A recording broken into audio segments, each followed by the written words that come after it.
Welcome back to my YouTube channel. അപ്പം എല്ലാവരും സുഖമായിരിക്കുന്നതെന്ന് ഞാൻ വിചാരിക്കുന്നത്. ഞാനും സുഖമായി തന്നെ ഇരിക്കുന്നത്. അപ്പം ഇന്നത്തെ ഒരു വീഡിയോ എന്ന് പറയുന്നത് ഒരു കുക്കിംഗ് വീഡിയോ ആണ്. കുക്കിംഗ് വീഡിയോ എന്ന് പറയുന്നത് എനിക്ക് തോന്നുന്നു നമ്മൾ പുതിയ വീട്ടിലേക്ക് മാറിയിട്ട് അല്ലെങ്കിൽ മേ ബി പുതിയ കിച്ചണിലെ ആദ്യത്തെ വീഡിയോ ആയിരിക്കും ഇത്. അപ്പോൾ സംഭവം ഞാൻ കുറച്ച് സാധനങ്ങളൊക്കെ സെപ്റ്റോന്ന് ഓർഡർ ചെയ്തിട്ടുണ്ട്. വെറുതെ ഒരു കുക്കിംഗ് വീഡിയോ എന്ന് പറയാൻ പറ്റൂല, കാരണം this is something very special cooking video എന്നൊക്കെ പറയാം. ഇന്ന് ഒരു മൺഡേ ആണ്. അപ്പോൾ മൺഡേ ആയിട്ട് യൂഷ്വലി ഞാൻ മൺഡേസ് ഓഫീസിൽ പോകാറുണ്ട്. പക്ഷേ ഈ മാസം ഓൾറെഡി ലൈക്ക് ഇങ്ങനെ ക്രിസ്മസ് കഴിഞ്ഞിട്ടുള്ളൊരു ലീവും കാര്യങ്ങളും ന്യൂ ഇയറും ഒക്കെ ആയതുകൊണ്ട് ആൾക്കാർ ഓഫീസിലേക്ക് വരുന്നത് കുറവാണ്. അതുപോലെ തന്നെ കുറച്ച് പണിയും കുറവ് തന്നെയാണ്. അതുകൊണ്ട് ഞാൻ വിചാരിച്ചു ഈ വീക്ക് ഓഫീസിൽ പോകുന്നില്ല. പിന്നെ പക്ഷെ കണ്ണ് ഇന്ന് ഓഫീസിൽ പോയിട്ടുണ്ട്. കണ്ണ് രാവിലെ യൂഷ്വലി പോകുന്ന ഒരു 8-8:30 ആകുമ്പോൾ ഓഫീസിലേക്ക് പോയി. അപ്പം ബ്രേക്ക്ഫാസ്റ്റും ലഞ്ചൊക്കെ കൊടുത്തു വിട്ടിട്ടാണ് പോയത്. അപ്പം ലഞ്ചൊക്കെ ഓൾറെഡി എടുത്തിട്ടുണ്ട്. അപ്പൊ കണ്ണു ഒരു ഐഡിയ ഇല്ല ഇന്ന് രാത്രി എന്നാണ് ഫുഡ് എന്നുള്ളത്. അപ്പൊ ഞാൻ വിചാരിച്ചു ഇന്ന് എന്തെങ്കിലും സംതിങ് സ്പെഷ്യൽ ആയിട്ട് കുക്ക് ചെയ്യാന്ന്. കാരണം നിങ്ങൾക്ക് എല്ലാവർക്കും മനസ്സിലാവുമായിരിക്കും, ഒരു വീട് ഷിഫ്റ്റ് ചെയ്യാന്നൊക്കെ പറയുന്നത് അത്ര ഈസി ആയിട്ടുള്ള ടാസ്കേ അല്ല. കാരണം അവിടുത്തെ സാധനങ്ങളൊക്കെ പാക്ക് ചെയ്യണം, അത് കഴിഞ്ഞ് അതൊക്കെ ഇവിടെ കൊണ്ടുവന്ന് ഇവിടെ ഒരു അൺപാക്കിംഗ് ഉണ്ട്, അത് കഴിഞ്ഞിട്ട് വീണ്ടും അത് ഇവിടുത്തെ ഓരോരോ സ്ഥലത്ത് എടുത്ത് വെക്കേണ്ടതുണ്ട്. അങ്ങനെ ഒരു ഭയങ്കര എന്താ പറയുക, ഒരു ഭയങ്കര ബുദ്ധിമുട്ടാണ് ആക്ച്വലി ഒരു വീട് ഷിഫ്റ്റിംഗ് എന്നൊക്കെ പറയുന്നത്.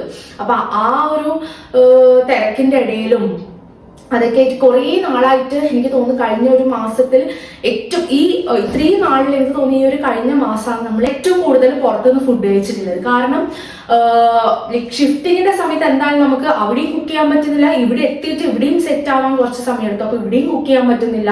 പ്ലസ് അതിന് മുന്നേ ഞാൻ ഈ ഓഫീസിൽ പോകുന്നത് എനിക്ക് ഭയങ്കര ഒരു ടാസ്ക് ആയിരുന്നു. കാരണം രാവിലെ ഒരു 2.5 മണിക്കൂറിലെ യാത്ര, അത് കഴിഞ്ഞ് ഓഫീസിലെ പണി കഴിഞ്ഞിട്ട് പിന്നെയും വീണ്ടും ഒരു 2.5 മണിക്കൂർ യാത്ര, അങ്ങനെ മൊത്തത്തിൽ ഒരു 5 മണിക്കൂർ തന്നെ ഞാനിങ്ങനെ യാത്രയ്ക്കായി കഷ്ടപ്പെടുകയാണ്. അപ്പൊ വന്നു കഴിഞ്ഞിട്ട് മിക്കവാറും ദിവസങ്ങളിൽ വീട്ടിലെത്തുന്നതേ ഭയങ്കര ടയർഡായിട്ടാണ്. അപ്പൊ അങ്ങനെ കുറെ നാളായിട്ട് ആ ഒരു സമയത്തും ഇടയ്ക്കിടയ്ക്ക് നമ്മൾ പുറത്തുനിന്ന് ഓർഡർ ചെയ്ത് കഴിക്കലുണ്ട്. പിന്നെ കഴിഞ്ഞ ഒരാഴ്ച നമ്മൾ ട്രിപ്പും കാര്യങ്ങളായിട്ട് പുറത്ത് തന്നെയായിരുന്നു ഭക്ഷണം. മൊത്തത്തിൽ പറഞ്ഞു കഴിഞ്ഞാല് കഴിഞ്ഞ ഒരു മാസം എന്ന് പറയുന്നത് നമ്മൾ ഏറ്റവും കൂടുതൽ പുറത്തുനിന്ന് ഭക്ഷണം കഴിച്ച ഒരു മാസമായിരിക്കും. പിന്നെ ഈ വീട് മാറ്റവും അതിന്റെ കുറച്ച് സ്ട്രഗിൾസും അങ്ങനത്തെ കാര്യങ്ങളൊക്കെ ആയിട്ട് നമുക്കൊരു സമാധാനത്തിൽ ഭക്ഷണം ഉണ്ടാക്കി കഴിക്കുക എന്ന് പറയുന്നത് കുറച്ച് ബുദ്ധിമുട്ട് തന്നെ ആയിരുന്നു. കാരണം ഇതിന്റെ ഇടയ്ക്ക് 2 ദിവസം മുന്നേ എൻ്റെ അടുത്ത് പറഞ്ഞു, കുക്കു നീ എന്തെല്ലാം ഫുഡെല്ലാം ഉണ്ടാക്കലുണ്ട്, എത്ര നാളായ ഒരു സ്പെഷ്യൽ ഫുഡൊക്കെ ഉണ്ടാക്കിയിട്ട് ഇങ്ങനെ പറഞ്ഞു. അപ്പൊ ഞാനും ആക്ച്വലി മിസ് ചെയ്യുന്നുണ്ടായിരുന്നു. അങ്ങനെ കാണാൻ പറഞ്ഞപ്പോ എനിക്ക് ഭയങ്കര മനസ്സിലത് കൊണ്ടു. പക്ഷെ കുറെ നാളായാലോ കണ്ണ് എന്തെങ്കിലും ഉണ്ടാക്കി കൊടുത്തിട്ട്, അതുകൊണ്ട് ഇന്നലെ രാത്രി നമ്മൾ കുറെ നാളായി ആലു പറാട്ടയൊക്കെ ഉണ്ടാക്കിയിട്ട്, അപ്പൊ ഇന്നലെ രാത്രി ആലു പറാട്ട ഉണ്ടാക്കി. അപ്പം ഇന്ന് അതൊക്കെയാണ് ഓഫീസിലേക്ക് കൊടുത്തു വിട്ടതും. അപ്പൊ ഞാൻ പെട്ടെന്ന് വിചാരിച്ചു ഒരു സർപ്രൈസ് ആയിട്ട് കുറെ നാളെ വീട്ടിൽ ബിരിയാണി ഉണ്ടാക്കിയിട്ട് അപ്പൊ ബിരിയാണി ഉണ്ടാക്കിയാലോ, അപ്പൊ കണ്ണ് ഓഫീസിൽ പോയി വരുമ്പോഴത്തേക്ക് ഒരു സർപ്രൈസ് ആവുമല്ലോ. പിന്നെ അത് മാത്രമല്ല കുറെ നാളായി ഉണ്ടാക്കിയിട്ട് പ്ലസ് കണ്ണന് അറിയില്ല ഞാൻ ഇത് ഉണ്ടാക്കുന്നുണ്ടെന്നുള്ള ഒരു ഐഡിയയും ഇല്ല. അപ്പൊ ഞാൻ സെപ്റ്റോന്ന് കുറച്ച് സാധനങ്ങളൊക്കെ വാങ്ങിയിട്ടുണ്ട്. പിന്നെ അത് മാത്രമല്ല ഇന്നലെ യൂഷ്വലി സാറ്റർഡേ അല്ലെങ്കിൽ സൺഡേ നമുക്ക് ലീവുള്ള ദിവസം ഏതെങ്കിലും ഒരു ദിവസം നമ്മൾ വീട് ക്ലീൻ ചെയ്യും. അതായത് അടിച്ചു വാരി തുടച്ച് സാധനങ്ങളൊക്കെ കുറച്ചിങ്ങനെ മെസ്സിയായ സ്ഥലങ്ങളൊക്കെ ഇങ്ങനെ ഒന്ന് വൃത്തിയാക്കലും അങ്ങനത്തെ ഒരു പരിപാടി നമുക്കില്ലതാണ്. ഇന്നലെ എന്ന് പറഞ്ഞു കഴിഞ്ഞാൽ ഒരു ലേസി സൺഡേ ആയിരുന്നു. വീട്ടിൽ നിന്ന് ഫുഡൊക്കെ കഴിച്ച് ഇങ്ങനെ റിലാക്സ് ചെയ്തൊരു ദിവസം. അപ്പൊ ഇന്ന് ഞാൻ കണ്ണെടുത്ത് പറഞ്ഞു കുഴപ്പമില്ല, ഞാൻ നാളെ മാനേജ് ചെയ്തോളാം, എനിക്ക് ഏതായാലും പണി കുറവാണല്ലോ, അതുകൊണ്ട് കണ്ണ് ഓഫീസിൽ പോയി വരുമ്പോഴേക്കും ഞാൻ വീടൊക്കെ ക്ലീൻ ചെയ്യാൻ നോക്കാമെന്ന് പറഞ്ഞിട്ടുണ്ടായിരുന്നു. അപ്പം ഇന്ന് ഞാൻ വിചാരിക്കുന്നത് കണ്ണ് ഓഫീസിൽ നിന്ന് വരുന്ന സമയം ഫുഡും അതുപോലെ തന്നെ വീടൊക്കെ ക്ലീൻ ചെയ്ത് ഒന്ന് സർപ്രൈസ് ചെയ്യാമെന്നാണ് വിചാരിക്കുന്നത്. ഇപ്പം സമയം 12:34, കറക്റ്റ് 12:34 ഞാൻ ബിരിയാണി ഉണ്ടാക്കാൻ തുടങ്ങുന്നത്. അപ്പം ആദ്യം ഞാൻ ചെയ്യാൻ പോകുന്നത് ചിക്കൻ നല്ലോണം കഴുകിയിട്ട് നമുക്ക് കുറച്ച് ബേസിക് മസാലാസൊക്കെ ഇട്ടിട്ട് നന്നായിട്ട് മിക്സ് ചെയ്തിട്ട് നമുക്ക് കുറച്ച് നേരം വെക്കാം. അതാകുമ്പോൾ നമ്മൾ അരിയൊക്കെ തിളച്ച് ബാക്കി നമുക്ക് ഉള്ളിയും അതൊക്കെ മുറിക്കുമ്പോഴേക്കും ചിക്കനിൽ നല്ല മസാല പിടിച്ചിട്ടുണ്ടാവും. ഞാനങ്ങനെ ഫാൻസി മസാലാസൊന്നുമല്ല, സാധാരണ ബേസിക് മസാലയാണ്. കുറച്ച് മഞ്ഞൾപ്പൊടിയും പിന്നെ കുറച്ച് മുളക് പൊടിയും അതുപോലെ കുറച്ച് മല്ലിപ്പൊടിയും പിന്നെ കുറച്ച് കുരുമുളക് പൊടിയും ഞാൻ ഇടുന്നുണ്ട്. എനിക്കതിൻ്റെ ഫ്ലേവർ ഭയങ്കര ഇഷ്ടമാണ്. പിന്നെ ഉപ്പും പിന്നെ അതുപോലെ ഇഞ്ചി വെളുത്തുള്ളി പേസ്റ്റും കൂടി ഞാൻ ഇട്ടു. ഓൾറെഡി വാങ്ങി വെച്ചതുണ്ടായിരുന്നു. പിന്നെ അത് കൂടാതെ കുറച്ച് തൈരും ഇട്ടു. അതാകുമ്പോൾ ചിക്കൻ കുറച്ചും കൂടി സോഫ്റ്റ് ആവുമെന്ന് എനിക്ക് തോന്നിയിട്ടുണ്ട്.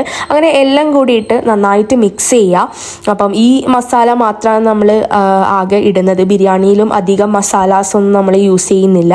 അപ്പം നല്ലോണം ഇത് തേച്ച് വെച്ച് കുറച്ച് നേരം ഇതൊക്കെ ആവുന്നത് വരെ ഫ്രിഡ്ജിൽ ഇരിക്കട്ടെ എന്ന് വിചാരിച്ചു. അങ്ങനെ ഫ്രിഡ്ജ് ഫ്രിഡ്ജിൽ വെച്ചതിന് ശേഷം പിന്നെ നമ്മൾ ചെയ്യാൻ പോകുന്നത് അരി വേവിക്കുക എന്നുള്ളതാണ്.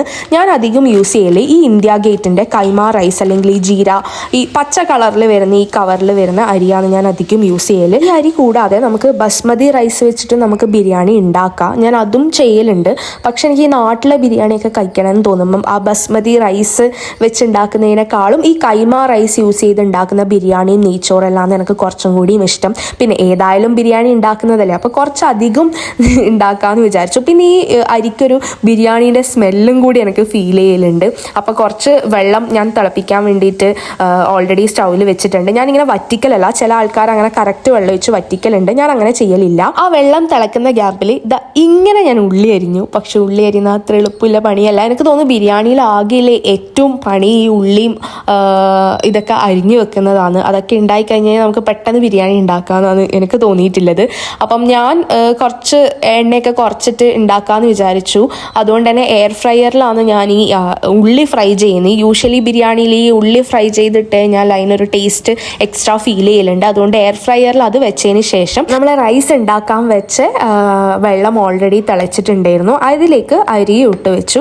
ഒരു 10 മിനിറ്റിൽ നമ്മളെ ഈ അരി വെന്ത് കിട്ടും. അതുകൊണ്ട് അത് അവിടെ തന്നെ നിന്ന് നോക്കണം. എത്രയോ പ്രാവശ്യം ഒന്ന് അങ്ങോട്ട് പോയി വരുമ്പോഴേക്കും അരി നന്നായിട്ട് വെന്ത് വരും. ബിരിയാണീൻ്റെ ആ ഒരു അരിൻ്റെ ടെക്സ്ചർ, അതായത് അതിൻ്റെ വേവ് അങ്ങോട്ടോ ഇങ്ങോട്ടോ മാറിക്കഴിഞ്ഞ് കഴിഞ്ഞാൽ പിന്നെ ആ ബിരിയാണീൻ്റെ ടേസ്റ്റ് അധികം കിട്ടില്ല.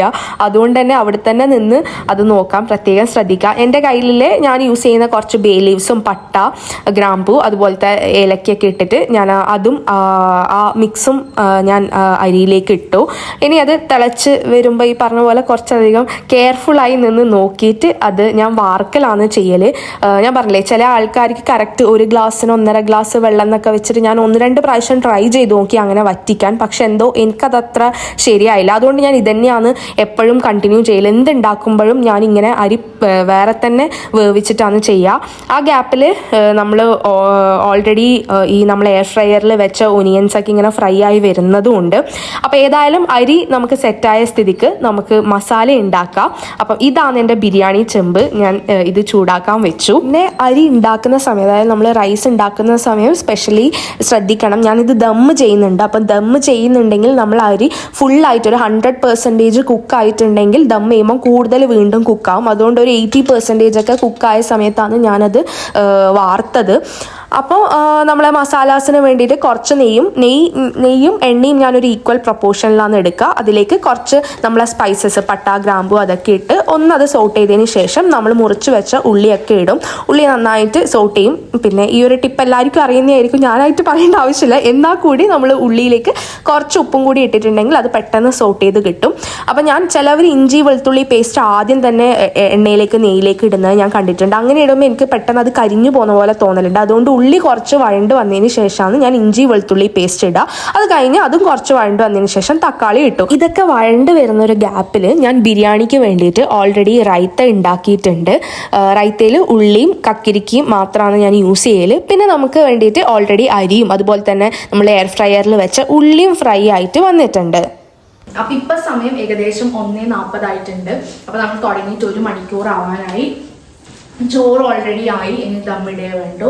മസാല ആയിക്കൊണ്ടിരിക്കുകയാണ്. പിന്നെ അതിൻ്റെ ഇടയിൽ ഒരു സാലഡ് ഉണ്ടാക്കി, പിന്നെ അച്ചാറുണ്ട് നമുക്ക്. ഇനി ആ സമയത്ത് കഴിക്കുന്ന സമയത്ത് നമുക്ക് പപ്പടം ഉണ്ടാക്കാം. അതിൻ്റെ ഇടയിൽ ഞാനിങ്ങനെ മോരും വെള്ളം കുടിക്കുകയാണ്. കാരണം ഭക്ഷണം കഴിക്കാൻ നിന്ന് കഴിഞ്ഞാൽ ചിലപ്പം ഭക്ഷണം കഴിച്ച് മടി പിടിക്കും വൃത്തിയാക്കാനൊക്കെ. അപ്പം ഞാൻ വിചാരിച്ചു ഒറ്റയടിക്ക് ബിരിയാണി ആയി കഴിഞ്ഞ് അതിൻ്റെ കൂടെ തന്നെ വീടൊന്ന് ക്ലീൻ ചെയ്ത് തുടങ്ങും. അപ്പോൾ വീട് ക്ലീൻ ചെയ്ത് കഴിഞ്ഞ് പെട്ടെന്ന് ഒരു കുളിയും കഴിഞ്ഞ് അത് കുളിച്ച് നല്ല ഫ്രഷ് ആയിട്ട് ഭക്ഷണം കഴിക്കാമെന്ന് വിചാരിക്കുന്നു. അപ്പോൾ ഏകദേശം ഒരു 3 മണിയൊക്കെ ആവാൻ സാധ്യതയുണ്ട്. നമുക്ക് നോക്കാം, വേഗം നോക്കാം കാര്യം ചെയ്യാൻ വേണ്ടിയിട്ട്. അങ്ങനെ നല്ല സാമ്പാറൊക്കെ കുടിച്ചു കഴിഞ്ഞതിന് ശേഷം ഞാൻ വീണ്ടും എൻ്റെ ബിരിയാണി പരിപാടിയിലേക്ക് പോയി. ഞാൻ ബിരിയാണിയിലേക്ക് കുറച്ച് മല്ലിയിലയും പുതിന ഇലയും ഇട്ടിട്ടുണ്ട്. ഈ പുതിന ഇല ഇട്ട് കഴിഞ്ഞാൽ ബിരിയാണിയിൽ നല്ലൊരു ഫ്ലേവർ വരും. എനിക്ക് അതിൻ്റെ സ്മെല്ലും ആ ടേസ്റ്റും എനിക്ക് ഭയങ്കര ഇഷ്ടമാണ്. അതുകൊണ്ട് ഞാൻ രണ്ടും ഈക്വൽ പ്രൊപ്പോർഷനിലിട്ടു. അതിലേക്ക് പിന്നെ കുറച്ച് മഞ്ഞൾപ്പൊടിയും അതുപോലെ തന്നെ പിന്നെ വേറെ മസാലാസ് ആയിട്ട് ഇടുന്നത് ആകി ഗരം മസാലയാണ്. എൻ്റെ കയ്യിലെ സ്പൂണ് കുറച്ച് ചെറുതാണ്, അതാണ് ഈ 2-3 പ്രാവശ്യം ഇടുന്നത്. ആക്ച്വലി 1 സ്പൂൺ മതിയാവും, 1 ടേബിൾ സ്പൂൺ മതിയാവും. അധികം മസാലാസ് ഇല്ലാത്തൊരു ബിരിയാണിയാണ് ഞാൻ വിചാരിക്കുന്നത്. അതുകൊണ്ട് നമ്മൾ ഈ ഓൾറെഡി ഇട്ട മസാലാസിൻ്റെ ഒരു പച്ചമണം മാറുമ്പോഴേക്കും നമ്മൾ ഓൾറെഡി ഫ്രിഡ്ജിൽ നമ്മളെ മറ്റേ മസാലയൊക്കെ ഇട്ട് വെച്ച ചിക്കൻ ഉണ്ടല്ലോ അതും കൂടി ഇട്ട് നന്നായിട്ട് മിക്സ് ചെയ്യുക. ചിക്കൻ ഫ്രൈ ചെയ്ത് ഉണ്ടാക്കുന്ന ബിരിയാണി ഉണ്ട്, അതും എനിക്ക് ഭയങ്കര ഇഷ്ടമാണ്. പക്ഷേ അതും ഇതും കമ്പയർ ചെയ്യുന്ന സമയം എനിക്ക് തോന്നൽ എനിക്ക് ഇങ്ങനെ ചിക്കൻ കുക്ക് ചെയ്ത് ഉണ്ടാക്കുന്ന ബിരിയാണിയാണ് കുറച്ചും കൂടി ഇഷ്ടം. ഇത് എന്ന് വെച്ച് കഴിഞ്ഞാൽ നമ്മളിങ്ങനെ ചിക്കനൊക്കെ നന്നായിട്ട് കുറച്ച് അധികം സമയം ഇരുന്ന് ഇതിങ്ങനെ ലോ ഫ്ലെയിമിലാണ് ഞാൻ കുക്ക് ചെയ്യൽ. അപ്പോൾ നമ്മൾ ഓൾറെഡി നേരത്തെ എയർ ഫ്രൈ ചെയ്തെടുത്ത ഉള്ളിയും കൂടി, ആ ഒരു വറുത്ത ഉള്ളിയും കൂടി കുറച്ചധികം ഞാൻ ഇതിലേക്ക് ഇട്ടു. ആദ്യമായിട്ടാണ് ഞാൻ എയർ ഫ്രയറിൽ ഇങ്ങനെ ഉള്ളി വറുക്കുന്നത്, അതുകൊണ്ട് അത് കുറച്ച് കരിഞ്ഞു പോയി. എന്നാലും നമുക്ക് അഡ്ജസ്റ്റ് ചെയ്യാം. അപ്പം അതിങ്ങനെ അടച്ചു വെച്ച് നല്ല ലോ ഫ്ലെയിമിൽ കുക്ക് ചെയ്ത് വരുന്ന സമയത്ത് നമുക്ക് വീടൊക്കെ ഒന്ന് ക്ലീൻ ചെയ്യാം. അപ്പം ഞാൻ പറഞ്ഞില്ലേ, ഞാനതിങ്ങനെ ലോ ഫ്ലെയിമിലിട്ട് നല്ലോണം കുക്ക് ചെയ്യലുണ്ട്. പെട്ടെന്ന് എനിക്ക് എപ്പോഴും തോന്നലുണ്ട് നമ്മൾ ഹൈ ഫ്ലെയിമിലിട്ട് ഒരു സാധനം കുക്ക് ചെയ്യുന്നതിനേക്കാളും ഒരു ഫ്ലേവർ അല്ലെങ്കിൽ അതിൻ്റെ ആ ഒരു ടേസ്റ്റ് കൂടുതൽ ഈ ഇതുപോലെ നമ്മൾ ലോ ഫ്ലെയിമിൽ കുറച്ചധികം സമയം വെച്ചിട്ട് ഭക്ഷണം ഉണ്ടാക്കുന്ന സമയമാണെന്ന് എനിക്ക് തോന്നിയിട്ടുണ്ട്. അങ്ങനെ ഏകദേശം ഒരു 20-25 മിനിറ്റൊക്കെ കഴിഞ്ഞപ്പോൾ നമ്മളെ ചിക്കൻ അത്യാവശ്യം നന്നായി കുക്ക് ചെയ്ത് വന്നിട്ടുണ്ട്. അപ്പോൾ നമുക്കിനി ദം ഇടാൻ നോക്കാം. അപ്പോൾ ദം ഇടാൻ വേണ്ടി കുറച്ചധികം മസാലാസ് ഞാൻ മാറ്റി വെച്ചു. എന്നിട്ട് ഓൾറെഡി നമ്മളെ പാത്രത്തിലുള്ള മസാലേൻ്റെ മുകളിൽ നമ്മൾ ചോറ് ഒരു ലെയർ ഇട്ടു.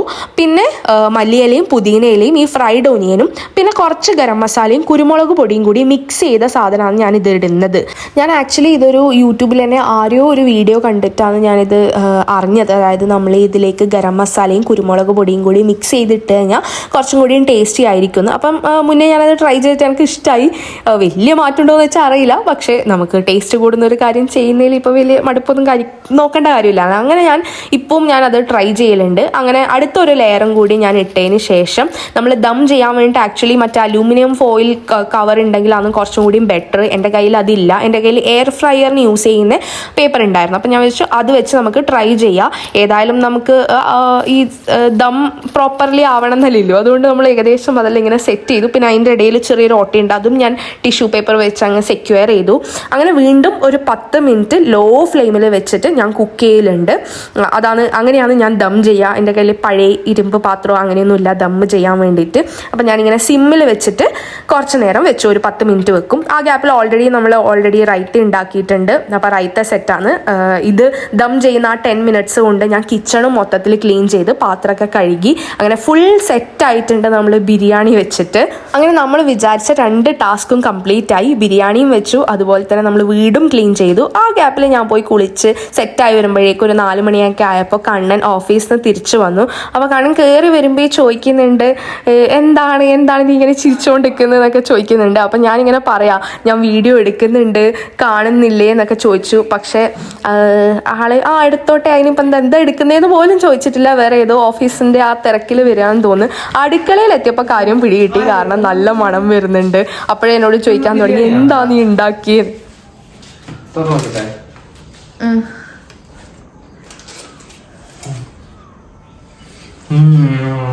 നല്ല മണമുണ്ട്. വേണ്ട തിന്നും വഴക്കാം പോരെ. അതെടുത്തോ ഞാൻ ദം ചെയ്യാൻ വെച്ചതാ. അങ്ങനെ ബിരിയാണി ആക്കി കൊടുത്ത് എൻ്റെ ഹസ്ബൻഡ് ഭയങ്കര ഹാപ്പിയായി. അതുകൊണ്ട് പിന്നെ നമ്മൾ പപ്പടം ഉണ്ടാക്കി കഴിക്കുന്ന സമയത്ത് അങ്ങനെ പപ്പടവും റൈത്തയും അച്ചാറും ബിരിയാണിയും ഒക്കെ കൂടി നന്നായിട്ട് നമ്മൾ ഭക്ഷണം കഴിച്ച് അന്നത്തെ ദിവസം അങ്ങനെ എൻഡ് ചെയ്തു. അപ്പോൾ വീഡിയോ നിങ്ങൾക്ക് ഇഷ്ടമായിട്ടുണ്ടെങ്കിൽ please do like, share, comment and subscribe to my channel.